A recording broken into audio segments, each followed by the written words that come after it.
test. All right.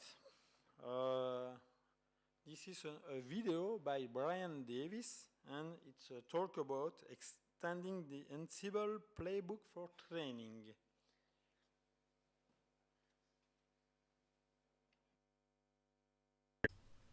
Hello everybody, and welcome to my talk, Extending the Ansible Playbook for Training. My name is Brian Davis. I am formerly part of the WebLion crew at Penn State, past contributor to the Plone Symposium East conferences, you may have seen me there, and currently working with Rick Opeka and some of the other folks on rebuilding Plone.org. Been using Plone for quite a long time, version 0.98, circa 2002, so showing my age a little bit there, but once I started using Plone, I never looked back.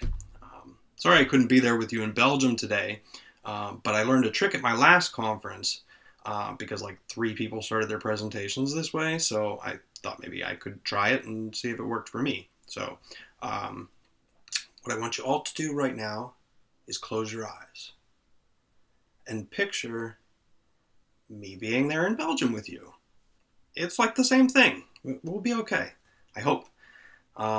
What I want to show you guys today is the Training Deploy project. I was a student last year at Erico Andre's Volto and Plone deployment course at the Plone conference, and having been away from Plone for a few years, maybe because I didn't like Diazo, I was looking for a more modern solution to jump right into Plone 6. And perhaps something that was containerized, automated, and lo and behold, Erico's class was exactly what I was looking for. So I ended up rewatching the video after class like 10 different times so I could pause and rewind and kind of figure things out, and really enjoyed it. After the class, I started to think, how could we improve upon this? What could we add? Where did I struggle? What did I want to see as an output from this, and how could I use it in my day-to-day work? And so I started to dig at the Ansible code a little bit, and found some things that may be useful for somebody. So I wanted to kind of share those with you today. Now I don't want to repeat everything that was in Erico's course, but if you have been to Erico's course, you will have a good start on what I'm going to talk about today. And if you haven't, this will be a quick kind of overview for you. So in the Training Deploy project, which we use in the course, what we're able to do is run an Ansible script to set up a Docker deployment of Plone. When I had first come to the class, there was a list of prerequisites that needed to be installed. And as the procrastinating developer that I am, I didn't have any of those installed. So I spent the early part of the morning quickly typing on my computer, trying to get everything installed, and quickly fell behind in class. The second thing that I noticed is when we got done, we had a successful running local vagrant deployment of our Docker. And I wanted to be able to push those directly to a remote source. So I wanted to look at how Docker did that and try to implement that in here. With the code in Training Deploy project, it is all based on a simple playbook file, Playbook Setup.yaml. We can take a look at how this was originally set up. It is done in a linear fashion where everything is all right together in a common role. And if you haven't used Ansible before, the concept of roles is that you can take many tasks and group them together into like a mini playbook inside the playbook. So that's kind of what I wanted to explore was, is there a need or a use for more than one playbook here? But as you can see in Erico's, it just goes through and does the apt install, the pip install, some basic things that you'll need for setting up a Plone site, creating a Plone user, shell keys, a directory, copying in the Docker Compose YAML file, and the configuration for Nginx, and restarting Nginx. So what I did was I kind of took those and I broke those out into different roles. So looking over at the coding window, if I remember which way to point here. So in Ansible, what I set up was 4 different roles. Okay, now the first role we're going to talk about is setup host, and what that does is install all of the prerequisites for you. Once you have that, you can then go in and do the manual steps to create your Plone instance, create your Volto instance, and get those launched and running on your local machine. So we'll take a look at that now. The initial playbook, as you can see here, sets up a menu where you can build a development, a local, and a remote.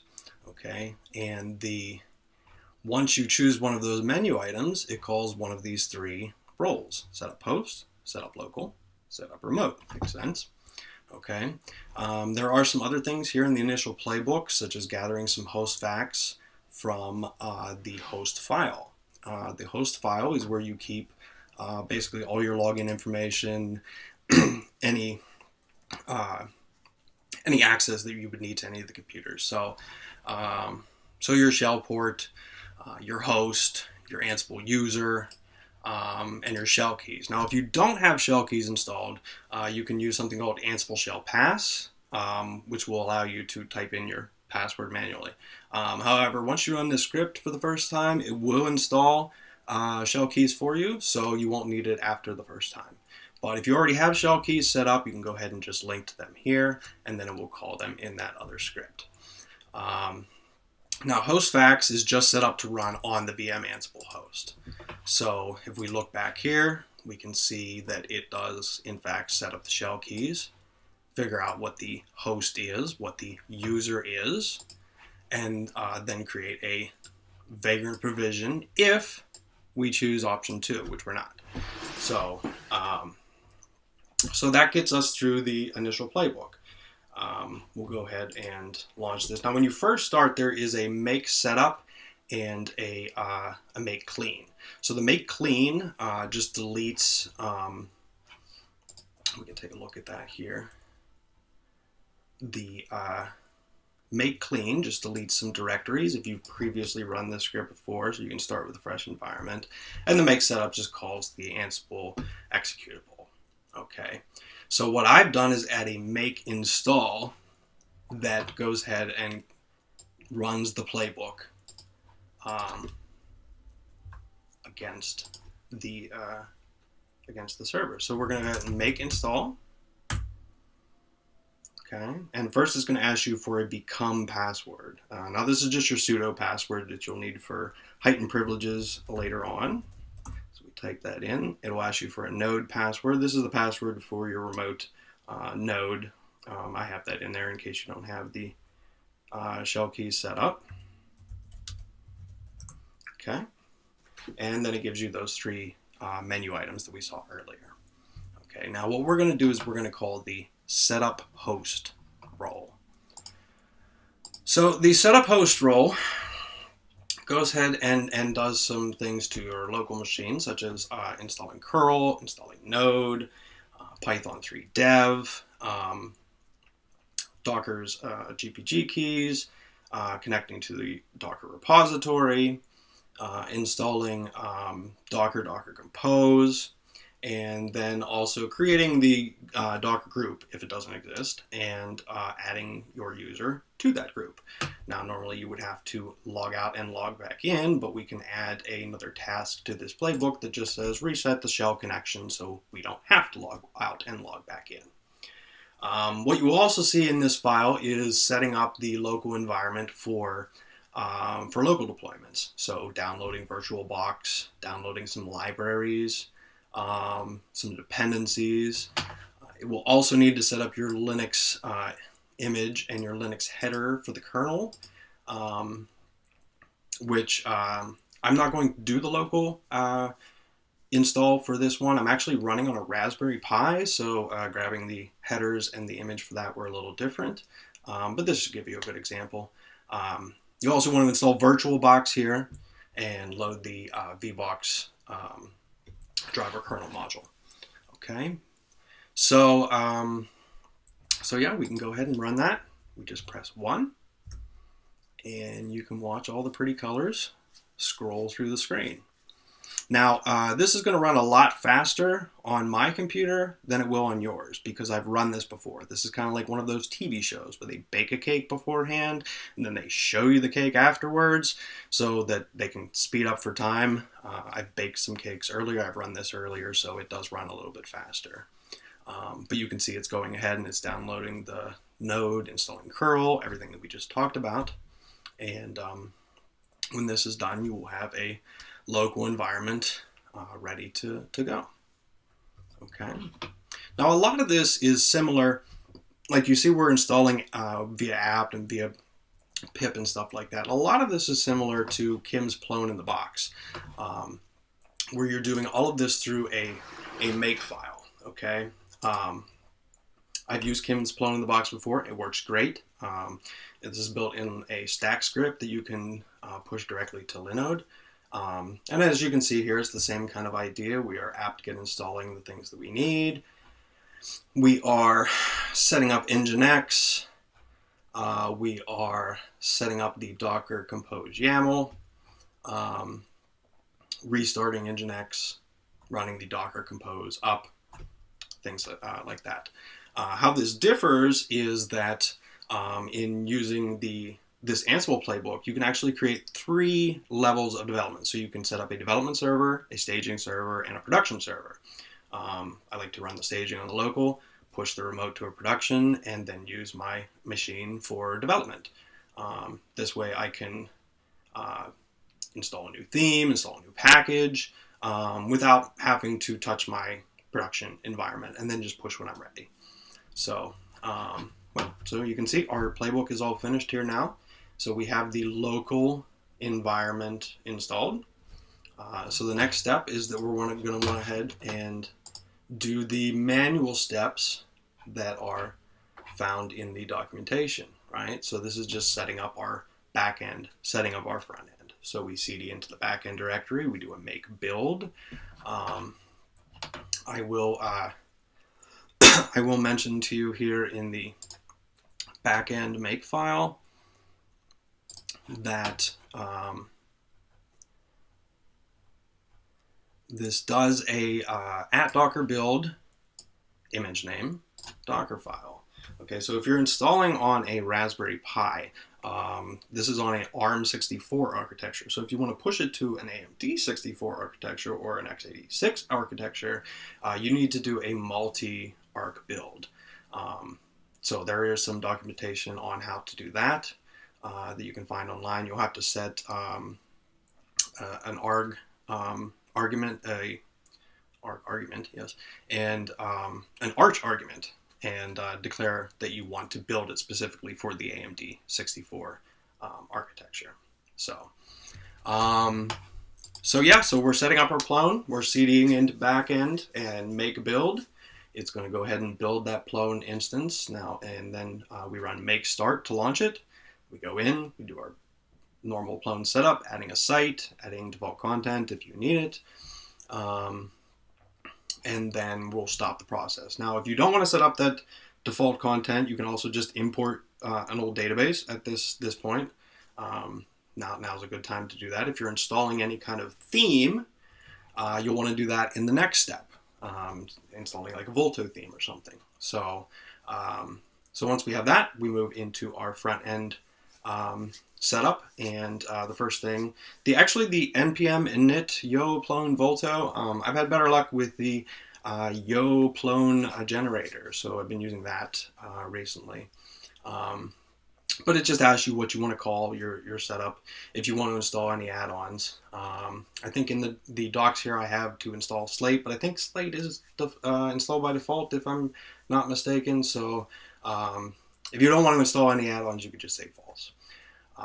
You can also change the Volto version in here. You can also change the Plone version in the backend code. All of that's very easy. So if you're updating to the next version, and then once we have that set up, we'll cd into the front end directory and compile with yarn.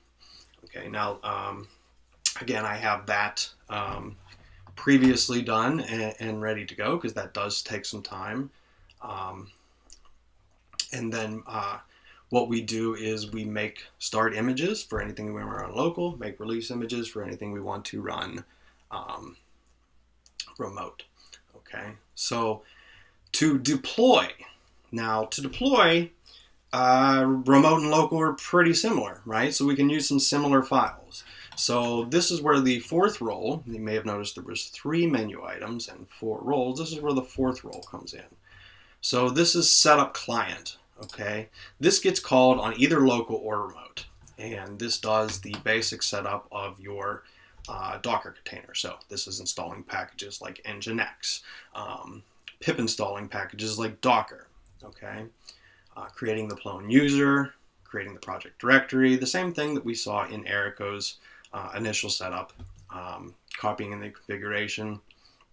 And you can see here, we're copying in the exact, these actually are the exact same file. They're duplicated because you needed one in each directory for that to work, but just based on a when variable there, which host to call, the remote or the local. Go ahead and copy in the Nginx file and restart Nginx. So once that is done, then it will kick it over to either whichever you've chosen, the local or the remote. So the remote deployment and the local deployment are very similar, except the local deployment, when you do the Docker create context, the context is the local Vagrant box, okay? When you do the remote, here we are Docker context creating to a remote host and a remote port, again, pulled in by our host file. So that's basically how that works. There is a pull and a compose up that will send that to Docker Hub. So as you can see, earlier today, I pushed the example for this talk, the PloneConf front end and PloneConf back end, to my Docker Hub. You will have to log into Docker from your command line once to authenticate, and then you'll be okay with that. So once they're pushed to Docker, now we can deploy them. So we just come back into the script, we run it again, make install, type in our password again. Okay, and this time we just choose 3. And as you can see, that's going ahead and running the steps we just talked about. So when this is done, what we should have on our remote machine is, we'll let it finish up. So it's doing the pull and the up now.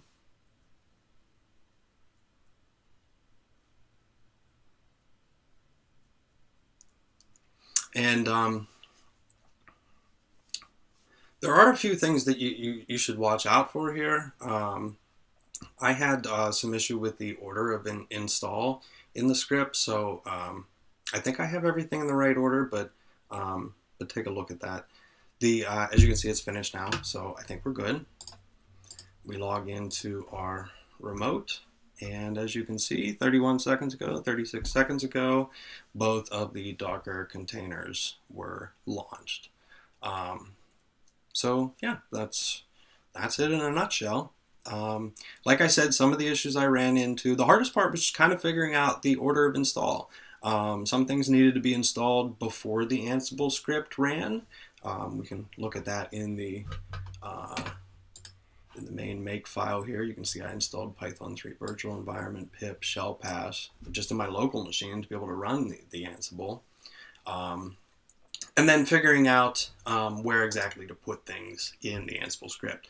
One of the things I had a hard time figuring out where to put was the generation of the shell keys, because I wanted it to be able to work multiple times, not just the first time. So doing a check that shell key exists, and if it doesn't exist, recreating it, or sending it over with a shell copy ID. Had to be all put in the right spots. And I think I have it right, but if anybody has any better experience with that, I'm all ears. Some of the other things that I ran into were that installing on the Raspberry Pi, like I said, you have to build a multi-architecture image. So figuring how to do that, if you look at the, let's see, the makefile for, not that one. Oh no, it is in the, so the back-end makefile or the front-end makefile. You can see here Docker build. What I used was a flag called architecture argument to put that in there. You may also have to raise your timeout on your yarn builds because this can take a while. So that is something to watch out for. I also had a pin sentry on a Raspberry Pi build. I was able to find a recommendation by Fred that was very helpful on that, but that's kind of going on a different topic. The actual playbook here that we're running, you can use this to set up, like I said, 3 different environments: a local, a staging, and a shell. And what you can do then is you can sync all of those databases just by mounting the volume, right? And making it accessible by all 3 machines. What I will warn you is that it will work, but you should try to stay editing in one place, okay? So if you're using like the staging and the local, just use it for installing new packages, installing a theme, stuff like that, and kind of keep your editing at the production so you don't run into syncing errors. I have run into that before. But yeah, that's how the playbook works. It's kind of interesting, and I know there was a lot of work done on the playbook for Plone 5. If you guys have looked at this, so the Ansible Plone server would install for Plone 4.3 or Plone 5, and I think kind of this here could replace that. So I know I kind of built the branch in the training deploy project called Ansible Full Stack, if you want to check it out. However, I think it can almost work as a standalone thing, because maybe you don't want to install everything in the training course, but you want to have an automated environment like this. That's where this could come in handy. So I think a lot of this can be used for the Plone 6 playbook, and there was also a lot of great work done on additional roles to install more things on your server to go alongside Plone. I haven't messed with a lot of these, but I'm assuming most of them still work. There are things like installing Logwatch, installing Munin, installing Varnish, things like that. So I think there's a lot of kind of possibilities there. It's something I'm interested in working on. If it's something you're interested in working on, please get a hold of me. You can find me Faustin on Discord or faustin@gmail.com. And if I could get people together for a sprint to work on this, that would be great. I know a lot of the people that were involved with the Plone 5 playbook are still heavily involved with Plone, so maybe I just haven't talked to some of the people and heard their ideas, but if you guys would like to organize a sprint after the conference or in the future, I would be totally open to that and seeing how we could improve this for Plone 6. So I hope you guys enjoyed my talk today. That's Ansible and Docker and Plone all in harmony, and yeah, I hope to see you all in the Plone world. Thanks for listening, everybody. Oh, by the way, yes. Ha! Shout out for Plone Symposium Midwest. Yes. Make sure I get into the thing here. Yes. But thank you guys, and enjoy the rest of your conference. Thanks for listening.